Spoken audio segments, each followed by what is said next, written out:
tous, je me suis mis dehors, il fait très chaud. Alors cette petite vidéo très courte pour vous parler, alors cette vidéo je la fais spécialement pour Nathalie, la sœur d'une de mes guides, Stéphanie. Bon, vous commencez à connaître Stéphanie par cœur maintenant, vous avez les photos dans le groupe, blablabla, on va pas recommencer. Hein. Et puis en plus j'ai fait une longue vidéo que je vais poster là, avant ou après, dessous, je sais pas trop. Toujours la référence, Monsieur Boutboul, pour vous parler de quelque chose d'important qui s'appelle, qu'on appelle communément le cordon d'argent. Je vous cite un tout petit extrait parce que je vais vous en parler moi-même du cordon d'argent. Cependant, j'en ai parlé dans une vidéo d'un des livres du livre Les Aventures de l'âme de James Van Praagh. J'en avais parlé, mais c'est vrai que les vidéos, on les écoute et puis finalement, je ne vais pas en faire beaucoup cet été des vidéos. Hein. Je vous en ferai suivant les endroits où je me trouve et entre mes consultations que j'ai ralenti avec le nouveau fonctionnement. Donc on va parler du cordon d'argent. Ok? Il fait 30-35, donc vous m'excusez si je gigote parce que je fonds. Alors si seulement ça pouvait faire fondre le gras, ça nous arrangerait bien, mais malheureusement on perd que de la flotte. Et en plus on a mal à la tête. Bon. Alors au chapitre 1, ma partie 1 du livre, il explique très bien les corps subtils. Hein, les corps subtils. Donc il dit que nous sommes constitués d'un ensemble de corps subtils, emboîtés les uns dans les autres à la manière des poupées russes. Nous possédons 7 corps. Donc chaque corps a ses caractéristiques propres. Donc du plus dense au plus subtil, le corps physique, hein, le corps éthérique ou vital, le corps astral, le corps mental, le corps causal, le corps bouddhique, le corps atmique ou astral mental supérieur, le corps divin ou la monade. Bon, je vous passe tout parce que je ne vais pas lire son livre, vous l'achèterez. On va parler du cordon d'argent. Donc du coup, on parle du cordon d'argent dans le petit morceau, hein, qui parle du corps éthéré, du grec aethérios, qui signifie air pur. Le corps astral est constitué d'une énergie. Donc voilà, je vous montre quand même le petit schéma, ça peut vous intéresser, hein, parce que si je lui montre pas le schéma, la pauvre, j'espère que vous voyez bien. Voilà. Donc, le corps astral est constitué d'une énergie plus subtile que celle du corps éthérique. Il est situé à l'intérieur du corps physique et en épouse la forme. C'est le véhicule des sentiments, des désirs, des passions, des pensées nobles et positives. C'est par lui que passent nos joies et nos peines. Contrairement au corps éthérique, qui ne peut se déplacer qu'au-delà de quelques mètres, le corps astral peut, quant à lui, se déplacer sur des distances considérables, à des vitesses dépassant toutes nos lois physiques, puisqu'il peut aller de l'autre côté de l'univers à la vitesse de la pensée. Donc c'est ce qu'on appelle les voyages astral ou astro. Je pense que c'est astro. Vous me mettrez des commentaires, ok? Il y en a qui sont plus calés que moi dans les énergies. C'était pour Nathalie parce que je lui ai promis de lui parler de ça, puisque elle en a entendu parler chez une thérapeute et qui lui a conseillé de faire des trucs avec son cordon d'argent. Bon, heureusement qu'on discute tous les deux, parce que j'ai dit, tu touches surtout pas à ton cordon d'argent, faut être éveillé, puis bon, c'est pas pour tout de suite. Donc, c'est par lui que passent nos joies et nos peines. Contrairement au corps éthérique, qui ne peut se déplacer qu'au-delà de quelques mètres, donc j'ai déjà dit, ces déplacements du corps astral sont communément appelés le voyage astral, le dédoublement ou encore la sortie hors du corps. Ça s'appelle comme ça, hein. On appelait ça comme ça quand j'étais petite d'ailleurs, oui, c'est vrai. Le corps astral est relié au corps éthérique par un cordon d'argent. Ils ne seront qu'à la mort. laissant définitivement partir le corps astral et les autres corps subtils pour d'autres mondes. On entend souvent dire que le corps astral est relié au corps physique. C'est en partie erroné. Cela ne peut se faire qu'au travers du corps éthérique. Une matière astrale telle que le cordon d'argent ne peut être accrochée au corps physique tout seul, car la matière astrale est trop subtile pour un corps physique. Voilà, alors pour faire simple, on va dire que le cordon d'argent, donc vous avez votre âme, déjà expliqué dans Foire aux questions, que j'ai mis sur la chaîne aussi. Vous avez votre âme, l'âme pour moi, qui est l'enveloppe de l'esprit, qui est son manteau, qui est son habit, qui est son enveloppe d'énergie. Et cette âme, elle est à l'intérieur de votre corps physique et de vos corps éthériques. Et en fait, cette enveloppe, l'âme, qui est énergie, c'est une énergie, elle est attachée très solidement par le cordon d'argent. Et quand on fait un voyage astral, on a notre cordon d'argent. Donc il est infiniment long. Il nous relie, il nous attache comme le cordon ombilical. Alors c'est très symbolique parce que vous avez le placenta, puis vous avez le cordon ombilical qui relie le bébé à sa maman, à tout ce qui est vital pour lui. Et vous voyez bien qu'il ne peut pas se rompre. Il ne se rompt qu'à la naissance. Et bien là, c'est pareil. Sauf que le cordon d'argent, il vous relie. Alors donc, quand vous naissez, on coupe le cordon ombilical. Hein, c'est une action humaine. Il n'y a pas d'autre solution. On fait un petit nœud, tout ça. Et là, vous avez un autre cordon qui vous relie. Donc, quand il y a la naissance, tout s'installe progressivement pendant les 9 mois. C'est pas par hasard qu'il y a 9 mois. Il faut que le corps grandisse, mais que l'esprit travaille. Et ça s'efface au fur et à mesure de la grossesse. Et il y a ces deux cordons qui relient donc la maman et l'enfant. Et ensuite, il y aura ce cordon qui va souder tous les corps du bébé à la naissance. Tout est soudé. Alors c'est un peu avant la naissance quand même, il ne faut pas exagérer. Hein. Moi je dis que c'est à peu près 4 mois avant. Entre 4 et... Bon, ceux qui sont dans les énergies, vous attesterez ou pas. Moi j'ai cette notion des initiations que j'ai eues avec mes voyages astro et mes guides. J'ai cette notion de 4 mois. On m'a toujours dit 4-5 mois. Et du coup, ce cordon d'argent, quand vous faites un voyage astral, il vous relie. Alors, il y a des catégories de personnes qui ont des facultés parapsychiques. On les appelle communément des médiums. Malheureusement, j'aime pas ce mot, mais bon, qu'est-ce que vous voulez. Il est trop galvaudé, il me dégoûte ce mot en ce moment. Il y en a trop, défauts, et ça m'énerve. C'est comme un diamant, et puis, comment ça s'appelle Oh zut, c'est très joli aussi, mais c'est pas un diamant. Enfin, moi, j'attache pas d'importance au luxe.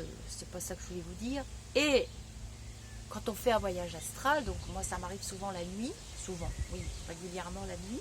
Dans mon sommeil, là où je suis le mieux. Ils m'amènent, mes guides m'amènent. Mais vous aussi, je suis sûre qu'il y en a qui ont vécu plein de fois cette histoire-là. On peut tous faire des voyages astro. Il faut quand même être dans des vibrations hautes quand même pour arriver à... ce que nos guides nous aident au niveau de nos énergies parce qu'ils n'ont pas assez de puissance. Et donc on fait un voyage astral et ce qui nous relie à notre corps physique, c'est le cordon d'argent. Et donc quand on revient, alors il peut y avoir des atterrissages très difficiles, ça m'est arrivé, j'avais à peu près 14 ans, on peut faire un très mauvais voyage astral, ça m'est arrivé plusieurs fois. C'est extrêmement désagréable quand on réintègre son corps. Au début, on patouille un peu quand on est très jeune et c'est très, c'est une sensation. Et les gens qui travaillent dans les énergies, les magnétiseurs, je pense beaucoup aux magnétiseurs, quelquefois, donc vous témoignerez, vous verrez bien, il y aura des témoignages, j'espère. Vous avez des décalages entre votre corps astral Surtout à distance. Quand on travaille à distance, vous avez parfois des décalages entre votre corps astral et votre corps physique. Il a mis des illustrations dans les livres qui sont vraiment bien. Mais je vous laisse découvrir son livre parce que j'ai beaucoup montré son livre et je voudrais pas que Monsieur Boutboul voilà, il se fâche ni quoi. Donc, et c'est vrai que vous pouvez avoir des décalages entre votre corps astral et votre corps physique, même quelquefois, même sans faire de voyage astral, et vous vous sentez pas bien. Vous pouvez avoir une sensation d'ébriété. Donc moi, quand j'ai fait ce mauvais voyage astral, je me rappelle encore, j'avais 13 ans et demi, c'était à la puberté, hein. Oh là là, c'était affreux. Oh, je suis revenue dans mon corps, mon Dieu, j'ai dépassé mes pieds, ça a fait spling, enfin c'était une catastrophe. Et c'est très très désagréable, ça fait des fourmillements, oh, je ne veux pas y penser. Et du coup, vous êtes relié avec votre cordon d'argent. Il y a des médiums qui ont vu le mien, notamment quand j'ai fait mes formations de Reiki, et très très bien décrit d'ailleurs la fille. Et on peut voir celui des autres. Et ils ne seront qu'à la mort. Ils ne seront qu'à la mort. Alors, la question qui vient, je la connais. Quand on est en voyage astral, est-ce qu'un esprit peut nous voler notre corps? Alors, il peut y avoir des tentatives. Il peut y avoir des tentatives. Vous laissez quand même une place vide. Mais vu qu'il y a cette énergie très puissante de cordon, c'est une manière souple. Hein, visualisez le cordon ombilical à l'infini. Et il vous permet d'aller faire des initiations avec votre maison. Parce que ici, c'est pas chez nous. Hein, c'est là-bas, hein, chez nous. Hein. Ici, on est à l'école. Hein, c'est l'école. On est des apprentis. Donc, il vous permet de retourner, de faire des allers-retours. Alors, vous revenez avec des informations que vous ne vous en rappelez pas toujours. Il vous permet aussi de faire des expériences en voyage astral en groupe. On peut faire un voyage astral tout simplement lors d'une méditation. Alors, on s'en rend compte parce qu'on a un vide. Hein. Alors, c'est pas une crise d'épilepsie. C'est un voyage astral. On a un blanc. Il s'est passé quoi? On regarde l'heure. Alors, quand j'ai fait Alors, c'est un papillon. Quand j'ai fait l'exercice, alors je vous ai remonté l'exercice dans le groupe avec Willy Pajot, d'hypnose à distance en groupe, j'ai fait un voyage astral et j'ai adoré. J'ai adoré parce que j'étais guidée. Il me guidait et j'avais pas peur, parce que moi j'ai très peur des voyages astrals. J'avais pas peur parce que j'entendais sa voix de plus en plus loin. Donc j'ai fait l'exercice de la petite montgolfière et tout, j'ai trouvé ça génial. Et c'est pour ça que je me méfie des méditations pour moi parce que je décolle souvent, donc je préfère être allongée. Mais on fait des voyages astrales assis, il n'y a pas de problème. Éveillé, on fait des voyages astrales aussi éveillés. Et voilà. Alors pour moi, le voyage astral, il a été quand même instauré pour pouvoir aller faire nos initiations de l'autre côté, hein, pour pouvoir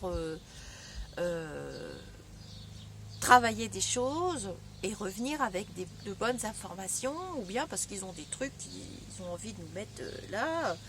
Il nous permet d'aller dans d'autres mondes, il nous permet de nous initier à plein de choses. D'où ce cordon d'argent. Et quand on meurt, du coup, donc l'âme, je vous rappelle que c'est l'énergie, le manteau qui contient votre esprit. Et l'esprit, donc l'âme, il a son petit cordon, toc toc. C'est souvent par là que ça se passe. Hein. C'est pas là, hein, c'est pas là. C'est ici. L'âme, elle est souvent par là, près du cœur, chakra du cœur. Et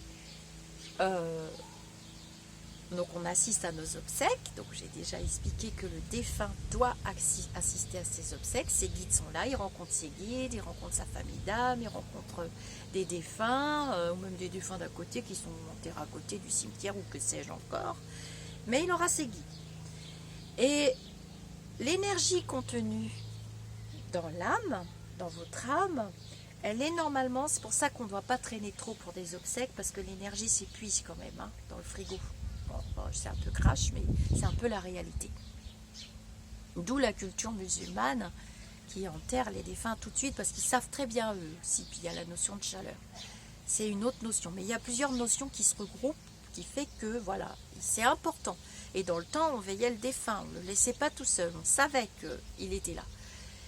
Et Donc elle se rompt, donc l'âme a cette énergie, le cordon se rompt instantanément, les guides sont là, quel que soit le mode de décès. Hein.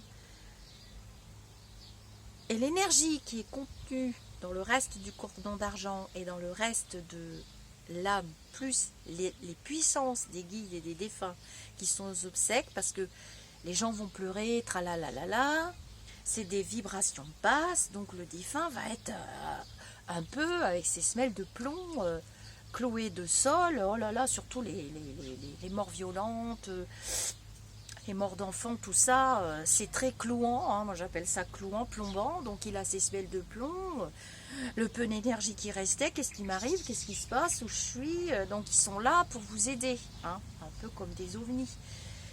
Et l'énergie du cordon d'argent qui se rompt, l'énergie de l'âme, et ben, plus les guides doivent vous propulser vers la lumière, vers votre demeure, là où vous devez aller.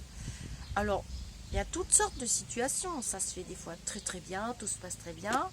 Alors c'est sûr que dans les cultures où le défunt est entouré de gens joyeux, je parle des chamans, je parle de toutes ces cultures où on brûle le défunt, où on fait une grosse fête, où on est content pour lui, enfin il est libéré, il retourne dans la vraie maison, dans ces cultures-là où on cultive,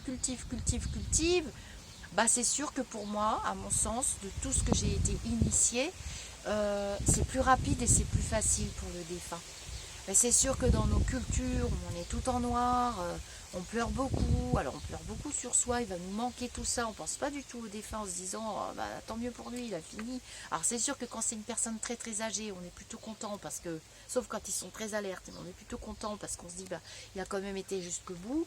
Alors c'est sûr que quand c'est un bébé ou un petit enfant ou un jeune, c'est moins acceptable.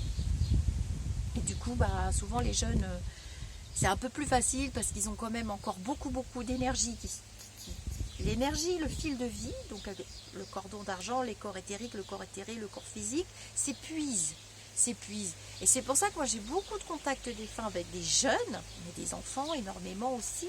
Et les jeunes, surtout les jeunes, la vingtaine, c'est fabuleux. Ils ont beaucoup d'énergie, ils sont joyeux, ils sont contents. Salut Lisa, enfin ils sont copains. Et ils s'envolent plus facilement, c'est plus facile, ils ont beaucoup d'énergie, mais quand même ils sont plombés, donc j'espère que vous aurez compris ce système de cordon d'argent qui relie vos corps à votre corps physique et qui ne peut pas se rompre, il sert à ça. Donc quand un thérapeute ou autre vous demande de travailler sur vos cordons d'argent, moi je pense qu'il a confondu chakras. Les chakras, hein, 7 chakras principaux qui sont vos centres d'énergie de vie, qui vont de là jusqu'en bas, voilà, du sexe. Faut pas mélanger, c'est pas du tout la même chose. On touche pas à son cordon d'argent, c'est une énergie qu'on ne touche pas, même en voyage astral. D'ailleurs, Monsieur Boudboul a fait des vidéos où il parle très bien de ça. Dans le livre, il en parle beaucoup.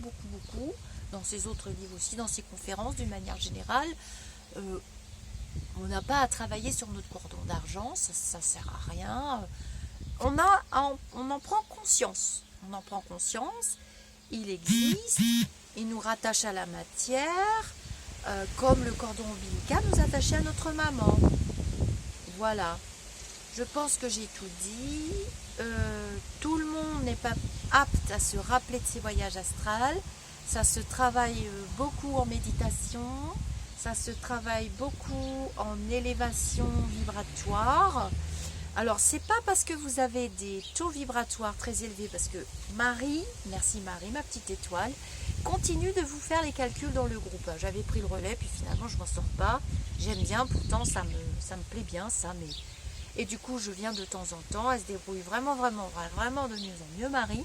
Très bien connectée, de mieux en mieux. C'est pas parce que vous avez des taux vibratoires très élevés que vous êtes prêt, et bien très souvent vous n'êtes pas ancré du tout, que vous êtes prêt à devenir chaman, médium ou je sais pas quoi. Hein. Ça n'a rien à voir, hein. C'est juste que vous êtes né avec cette parabole dans vous, vous vous en servez pas, vous le cultivez, vous ne le cultivez pas. Ça se cultive uniquement avec le cœur. Il n'y a pas... C'est pas la peine de chercher des formations, de demander des outils. Moi, j'en ai plein qui me contactent en ce moment. J'ai fait une formation, je comprends pas, j'arrive pas à faire l'écriture automatique, j'arrive pas à travailler sur mon cordon d'argent, j'arrive pas à faire des voyages astro.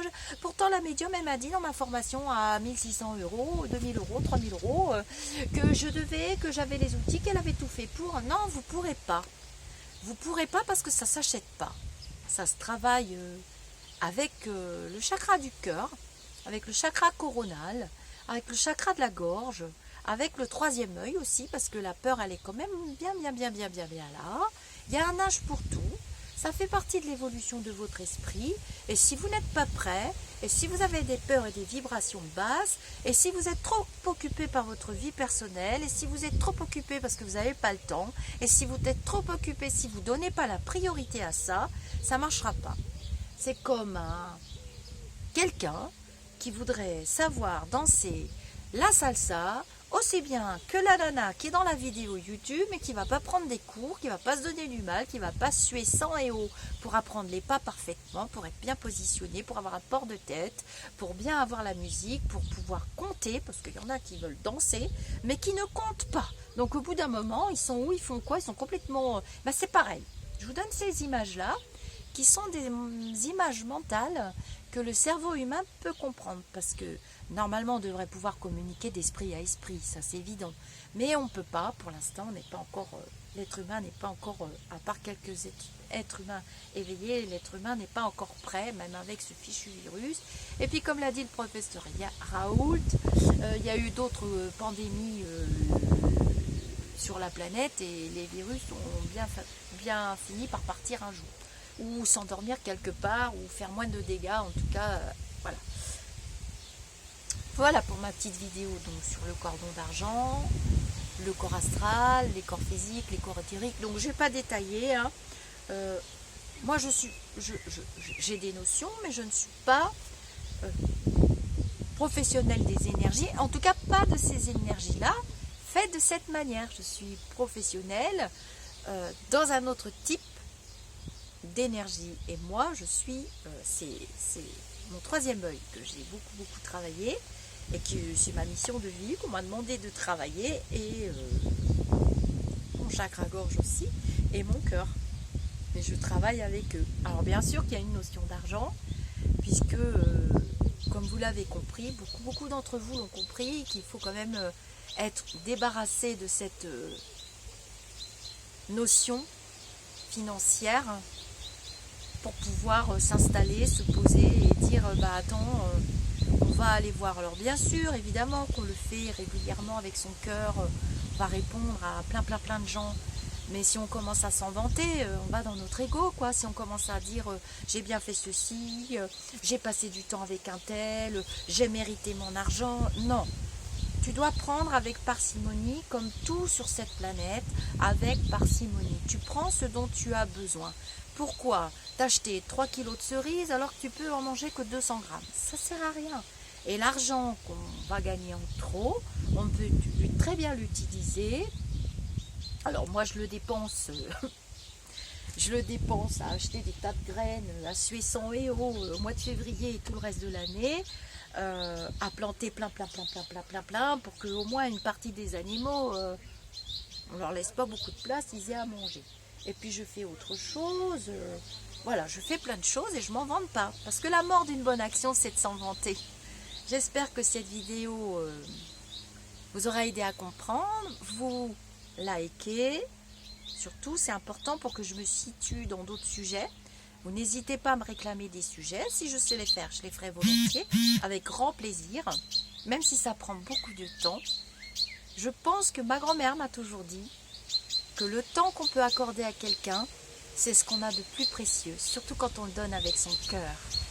Et répéter sans arrêt à quelqu'un, lui dire « tu sais, j'ai pas le temps, tu sais, j'ai pas le temps, tu sais, là, je peux pas, tu sais, je peux pas », fais pas avec ton cœur là. Hein. C'est très facile de mettre un petit mot, un peu de pommade, d'envoyer un chèque. Elle me disait toujours, tu sais, c'est très facile d'envoyer un chèque de 500 € pour se déculpabiliser, se débarrasser. Et c'est ce que font les êtres humains d'ailleurs, ils ne donnent pas beaucoup de leur temps.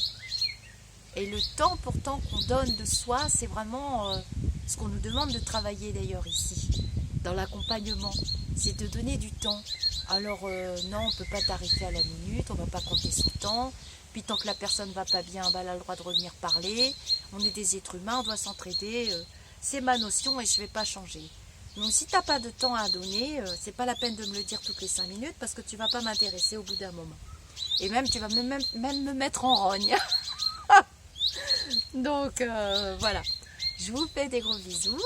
On va se dire namasté. N'hésitez pas à commenter. Hein. Si vous avez des questions, vous savez que je prends toujours 5 minutes pour essayer de vous répondre. Alors c'est difficile, les commentaires sur YouTube, je sais, j'ai du mal moi aussi. Mais bon, quand on veut se donner la peine, on trouve le temps. Et comme ça nous permet d'avoir des échanges parce que je ne sais toujours pas comment on fait les directs dans YouTube. Vous avez vu, j'ai voulu le faire une fois et ça fait une toute petite bulle. Donc si quelqu'un est calé dans les directs, est-ce que c'est avec un ordinateur? Est-ce que c'est... Parce que là, j'utilise mon téléphone portable, mais je ne sais pas les faire. J'ai un méga ordinateur. Mon fils m'a fait investir dans des trucs de dingue et j'y arrive pas. J'aimerais faire des directs dans YouTube, mais je comprends pas. Il y en a même qui font des directs à deux. Alors je sais le faire dans le groupe Facebook, c'est pour ça que je me mets dans le groupe Facebook avec ma fée Morgane. Ah ouais, c'est super, vous aimez bien. J'ai vu qu'on a eu énormément de commentaires positifs.